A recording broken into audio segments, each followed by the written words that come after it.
jou daaglikse CLF inspirasie, God se woord. 'n Saaier het eendag gaan saai, Matteus 13 vers 3. Eendag was daar baie mense om na Jesus te luister. Hy het in 'n skuit geklim terwyl die mense op die strand gestaan het. Jesus het die mense geleer deur gelykenisse aan hulle te vertel.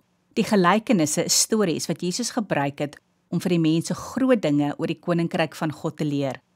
Toe vertel Jesus hulle van 'n man wat eendag saad gaan saai het. Kom ons sê dit was koringsaad, want ons almal ken tog koring.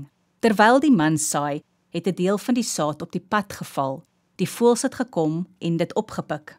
Ander deel van die saad het op die klipbanke geval. Dit het opgekom, maar omdat die grond nie baie diep was nie, het die son dit verskroei. Nog 'n deel het tussen die onkruid geval, en dit het opgekom, maar is deur die onkruid verstik. Die ander saad het in vrugbare grond geval, en dit het 'n groot oes opgelewer. Oor die volgende dae gaan ons kyk wat Jesus daarmee bedoel het. Kom ons bid saam. Here Jesus, gee my asseblief die kennis om U woord te verstaan. Amen.